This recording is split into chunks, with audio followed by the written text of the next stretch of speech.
Alright, so we're going to take a look at graphing a secant function. I've got several examples to do. Each example will have its own video, uh, so let's look at it real quick. So graphing secant.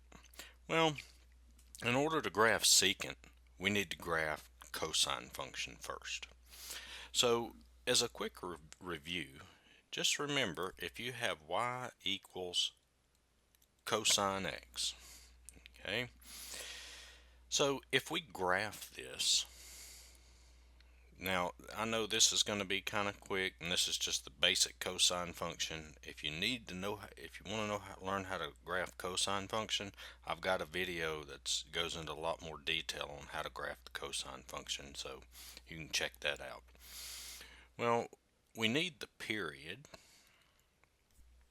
which we know is 2 pi over b, which this is 2 pi over, and b is the number in front of x, so you can see that's a 1, and so our period is 2 pi. So we're going to graph from 0 to 2 pi. And then what we want to do is we want to break this period up into 4 equal intervals. So we need the midpoints. So to find the midpoint, remember you just add this term and half it. So if we take 0 plus 2 pi, that gives me 2 pi, and then if I half that, I get pi. And so there's pi. And then for this one, if I do 0 plus pi, well that's pi. And then if I half that, I get pi over 2. And then halfway between pi and 2 pi, well pi plus 2 pi is 3 pi. And then if I half that, I get 3 pi over 2. Okay, so you need to get those points, and then we need our amplitude, which in this case is 1. So I know my largest and smallest value is going to be 1 and negative 1. And so we're graphing from 0 to 2 pi. We're just graphing it over one period. So remember, cosine starts out at its maximum, and then it goes to 0, and then it goes to its minimum, and then back to 0, and then back to its maximum. And your cosine function would look something like that. Okay, so if you once you get the period that you're going to graph it over, you need to break it up into these intervals here. And then once you break it up, no matter what the numbers are, that's how the cosine function is going to always do. Max, 0, min, 0, max. Okay.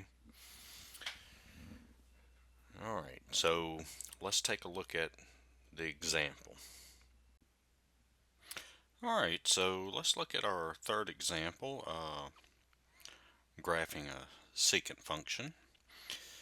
Alright, so first thing, to graph a secant function, we first have to graph the cosine function, and we're graphing the cosine function only as a guide. Okay, it'll help us graph the secant function. So the first thing we want to do is we want to change this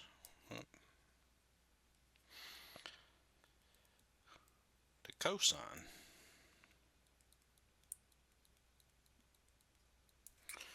Alright, so we want to graph the cosine function first, and we need to find the period and the phase shift.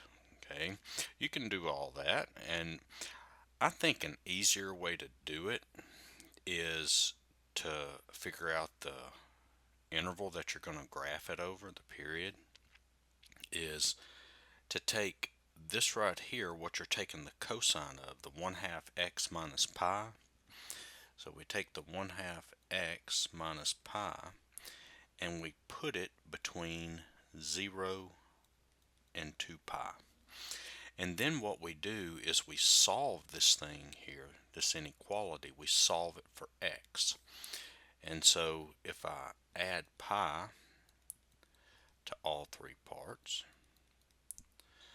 that is going to give me pi is less than or equal to 1/2 x less than or equal to 3 pi. And then I'm going to multiply everything by 2 to get rid of the fraction here, the 1/2. And so that's going to give me 2 pi is less than or equal to x less than or equal to 6 pi. So I'm just going to rewrite this up here. 2 pi is less than or equal to x less than or equal to 6 pi. And this is the interval that I graph it over. Okay. And now if you're needing to state the phase shift and the period and all that, well, you see this value here, this 2 pi, that's your phase shift, and then the period would be 6 pi minus 2 pi, which in this case would be 4 pi. Okay. All right, so now we're ready to draw this on a XY coordinate. Let's see if I can make that a little straighter. Alright, so we're graphing from 2 pi to 6 pi. And then remember, I have to split this up into 4 equal intervals. So I need the midpoint of 2 pi and 6 pi. So I need the midpoint here.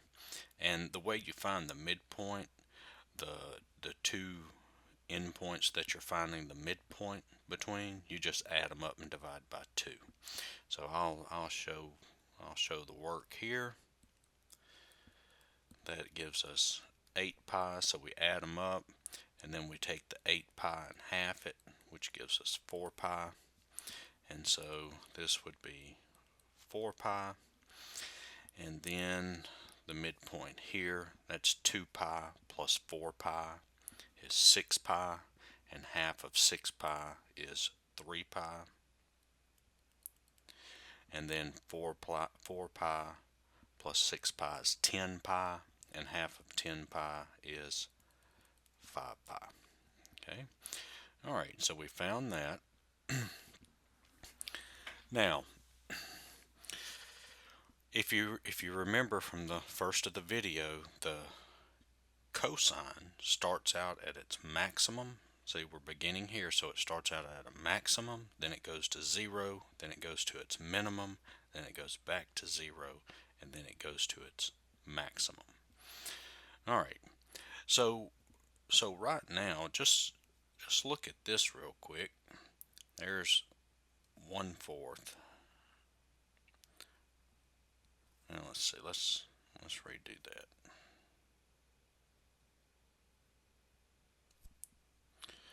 Alright, so let's do, I think on this one it's easier since we have a fraction here. We know the amplitude right here is 1/4. Just don't even pay attention to the 2 right now. We know if we didn't have the 2 here, it would be 1/4 would be the maximum value, and -1/4 would be the minimum value. Okay, but we do have this plus 2 here. Okay, so remember, cosine starts out at its maximum. Okay, so the maximum would be what? 1/4.